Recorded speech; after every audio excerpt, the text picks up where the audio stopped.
खुलुमबाय स्टुडियो आं रबिन बसुमतारी सानजारि नोगोर बैसागु फोरबो आफादनि खुंगा 32 रंजालि बैसागु बिदाय फोरबोखौ खुंफुंनो थाखाय गाहाय खुन्थियाखौ गायसनबाय।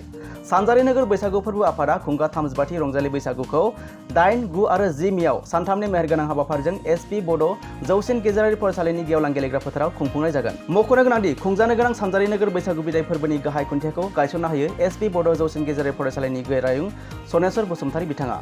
हाबाफारियावनो बाहागो लायै धेमाजि जिल्ला खौसेथि बर' सुबुं आफादनि आफादगिरि राथिराम बसुमतारी, मिरु बर' थुनलाइ आफादनि नेहाथारि सोरजिला औवारी, मिरु इउबिपिअनि सोलोंथाइ नेहाथारि जनाराम ब्रह्म आरो दुलाराय आइजो अनसाइ आफादनि लोगो गाहाय नेहाथारि सुभारानी बसुमतारी, धेमाजि जिल्ला दुलाराय बर' फरायसा आफादनि आफादगिरि हिरण्य स्वर्गयारीजों लोगोसे माखासे बिबानगिरिफोर आरो ओनसोलनि गोबां दैदेनगिरिफोराबो बाहागो लायो।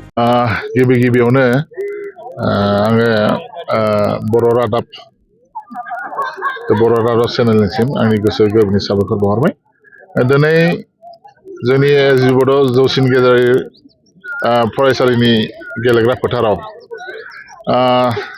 सानजारि नोगोर बैसागु फोरबो आफादनि फोरबो बिदाय आफादनि जा खुंगा 32थि बैसागु फोरबो बिदाय खुंनो थाखाय लाहार फाहार लादों आरो दिनै बे लाहार फाहारनिनो गाहाय सायनासालिनि गाहाय खुन्थिया गायनाय दिनै हाबाफारि जादों आरो बे हाबाफारियाव आंखौनो गायसननो थाखाय लेंनानै लाबोदों आरो बे लेंना लाबोनायाव आं बे सानजारि नोगोर बैसागु बिदाय फोरबो आफादनिसिम आंनि गोसो गोरबोनिफ्राय रोजा रोजा साबायखर बावहरबाय।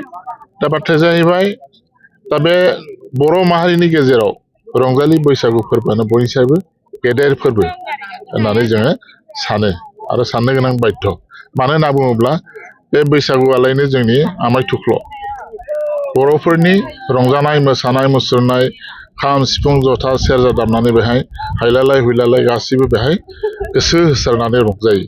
बे जायो बोथोरनि गिबिसिन मोनसे रंजानाय आरो बे रंजाखांनायनि उनावनो जोंनि गामिनि रायजो राजाफ्रा गासैबो आबादारि, जिहेथु जोंनि रायजो राजाफ्रा फ्राय आबादारि हिसाबै गिबि रंजानानै मोसानानै मुसुरनानै जों मा खालामो, जोङो आबादखौ मावनो थाखाय आगान सुरो आरोखि। आरो मोनसे बाथ्राखौ बेखौ मख'नांगोन दि गोदो गोदाय रंजालि बैसागु फोरबो मोसानाया मामोन, एखेबारे फुराना गोदो माने गामि गामि बेरायथिंनानै बैसागु मागियोमोन। बेहाय माने ओरैबायदि माखासे गाज्रि माबाबो नुयोमोन, जों सावगारिबो नुनो मोनोमोन जे किसुमान गाज्रि गोसोनि मानसिफ्रा माब्लाबा हारमनिखौनो गाबहोआनो, मालाबा माने सिफुंखौनो गाबहोआनो, बेबायदि माखासे सादोब मारिलायनाय बेबायदि हुदा दंमोन आरोखि। बेबायदिखौ जोङो खोनानो मोन्दोंमोन, नुनोबो मोन्दोंमोन आरोखि। दा बेफोर माखासे आलाय-जाब्रे खान्थिफोरखौ ज्राब गारनानै दा जोंनि साननो हनो गोरों मानसिफ्रा दिनै जौसाङाव लाबोदों। बेखौ बे बैसागु मोसानाय रंजानायखौ जोङो जौसाङाव लाबोदों आरोखि। थिग बेखौ नोजोर बोनानैनो जोंनि दिनै सानजारि नोगोर बैसागु बिदाय फोरबो आफादा दा खुंनो थाखाय लाहार फाहार लादों आरोखि 32 खेब। दा बेहाय आङो खावलायगोन जे जोंनि सानजारि नोगोर हालामनि सिङाव थानाय गासिबो बर' रायजो राजाफ्रा बे जा 32थि जोंनि बैसागु बिदाय फोरबो बे बिदाय फोरबोआव जाहाथे लैहोर फैनानै सोब बिथिं आयदायावनो बागुरुम्बा मोसानाय जा, बैसागु मोसानाय जा, देमसि मोसानाय जा, जोंनाव माने टाग वार होयो, माखासे गेलेनाय आयदाफोरबो लायो आरोखि। दा बेफोरबायदि आयदाफोराव जाहाथे बयबो बाहागो लाफैयो, आं बेखौ दिनै खावलायदों आरोखि। आरो बेखौ खावलायनानै आं बुंनायखौ बेखौनो फोजोबबाय। गोजोन्थों। सानजारि नोगोर बैसागु माने बिदाय फोरबो, बे बिदाय फोरबोखौ दिनैहाय गाहाय खुन्थिया गायसनदों। जानो गोनां मे दाननि 8, 9, 10 अक्ट'खालि आरो लोगोसे बैसाग दाननि 24, 25, 26 अक्ट'खालि सानथामनि हाबाफारिजों जोङो बेवहाय खुंनो लादों।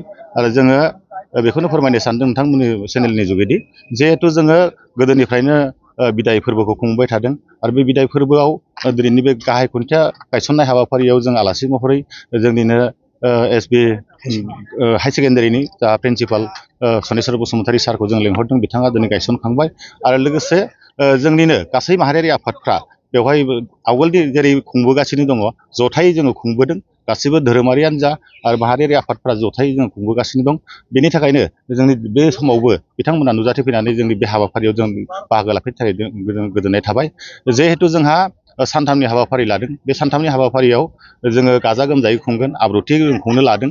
जिहेथु जोंहा माखासे बैसागुनि जानाखि जोंहा कम्पिटिसन दङ, बे कम्पिटिसन जोंहा माखासे लादों। बैसागो राजा, बैसागो रानि, आइजोफोरनि हानजा मोसानाय, सेंग्रा सिख्ला हानजा मोसानाय, बिहामजो हानजा मोसानाय, थ' बायदिसिना जोंहा बेयाव कम्पिटिसन लानाय जादों। बेखौ जोङो गासिबो जोंनि सानजारि नोगोरनि सिङाव थानाय जिहेतु गामिफोराव गासिबो जों लाइजामजों लोगोसे बिथांमोनखौ जों खावलायहरखाबाय आरो लोगोसे बिथांमोना नुजाथिफैगोन। आरो जोङो देग्लाय आरो गोदानै मोनसे जों लाबावदों, जिहेतु जोङो सानाव जों लादों, हराव जोङो बेखौ लानाय जायाखै। जोबथा जायखौ गेवलां मेल, बेखौबो जोङो जिहेतु जोंहा लेंहरजानाय आलासि, देग्लाय जोंनाव चन्दन ब्रह्म, आसामनि मन्त्रि, बारग' मन्थ्रिया, बिथाङा दिनै बेवहाय हारिमु बिलिफांखौ बेखेवफैगोन। लोगोसे बिथाङा खोथा होबाय जे बेवहाय नुजाथिफैनानै बेखेवनायखौ बिथाङा खोथा होबाय। गोजोननाय थाबाय बिथांनिसिमबो। जों जिहेतु जोङो 5 रिंगानिफ्राय 10 रिंगासिमल' जों बेवहाय बे हाबाफारिखौ लादों। जोङो बारा मोना खालामाखै।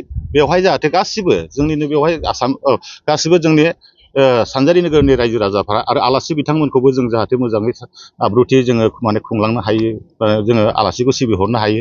आरो लोगोसे कम्पिटिसनावबो मोनफ्रोमबो गामियाव जाहाथे बाहागो लानायखौ बिथांमोना बुंहरदों। जों गोजोननाय थाबाय बिथांमोननिसिमबो। जिहेथु जोङो नैबे सानजारि नोगोर बैसागु फोरबोखौ जाहाथे जोङो मोजाङै मोजां खुंनो हायो। गेलेनाय हाबाफारिबो लानाय जादों नामा? बेवहाय फारियाव माने बोलुर बादायलायनाय जों होनाय जादों। बेवहायबो दिरुं बोनाय, आइजोफोरनि आरो हौवाफोरनि बे दिरुं बोनायावबो कम्पिटिसन लादों। आरो आइजोफोरनि थाखाय माइ सौनाय, बेवहायबो जों कम्पिटिसन लाखिदों। बेफोरखौ जोङो आगोलाव जेरै होदों बेबायदिनो जों देग्लायबो बेखिनिखौनो होनाय जाफिनदों। हारिमु बिलिफाङाव सोर फैगोन? जेसि नार्जारि बिथांखौ जोङो हांख्रायबाय, बिथाङा खोथा होबाय।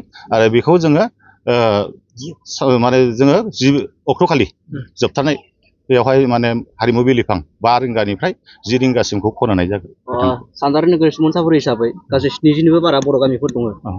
नाथाय जेरैबायदि जोंनाव लादोंमोन 8-9 माने गामिया बाहागो लादोंमोन, देग्लायो जोंनाव 20सो गामिया बाहागो लानायखौ माने जों माने मिथिनो मोनदों।